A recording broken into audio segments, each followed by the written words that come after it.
Hold up. This is the part of the manifestation process that you're forgetting to do, which is probably the reason why you're not receiving the reality that you desire and intend to. First of all, remove the wants, okay? Remove the feeling of want, because when you want something, you're feeling like you don't have it and you feel like you want it, which means you're not in the vibration of having it, right? So we replace that with desire, intention, resonate, vibrate with, etc. I am, I have, this and that. But the main aspect of manifestation is feeling the feeling that you want to be feeling. What does that version of you that lives in that reality you want feel like? What does that career feel like? What does that new home feel like? What does that relationship feel like? What does being the highest version of yourself feel like? And if you're blocked from knowing what that feels like, it's because you're still stuck in old narratives, beliefs, perspectives, definitions that you have of yourself and your life due to traumas and fears and insecurities and all the work that you haven't done yet. Which is why you need to do your psychological work before you start doing your magic work, aka shadow work, or in the psychological scientific perspective, cognitive behavioral therapy,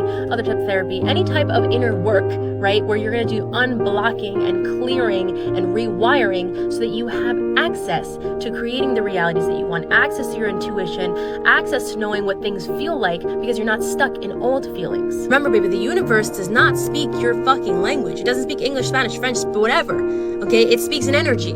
So you can't communicate by saying, I want this, and thinking, I want this.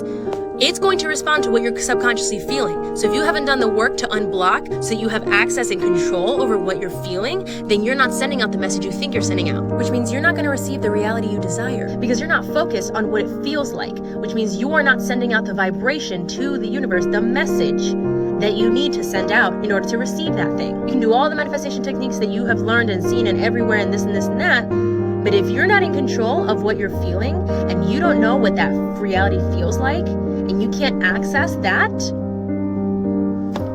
so do your inner work. Your homework for your manifestation is going to be, right, just pick one for right now so we can use it as an example. Pick the thing that you want to manifest and then write down, what does that feel like? What does the version of you that lives in that reality feel like? What would having that thing feel like to you? Because what you're trying to manifest is only because you want to feel that feeling that the thing is going to bring you. Be clear with yourself about what feeling you're actually wanting to feel that you don't feel right now. You need to be able to feel that way now so you can be an energetic match for the reality that you desire to bring in. And then remember that whatever that feeling is giving you, make it normal. Make it a part of your everyday life now. Whatever you want to feel. You gotta make it regular, because if it was your reality, it would be regular, right? You wouldn't be like, oh my God, I don't believe it. If it's abundance you're trying to manifest, if it's money and a job, a specific job you're trying to manifest, what you're trying to really manifest is abundance and prosperity, and most likely safety and security, right? And stability. Figure out the feeling you want, feel it now, make it regular.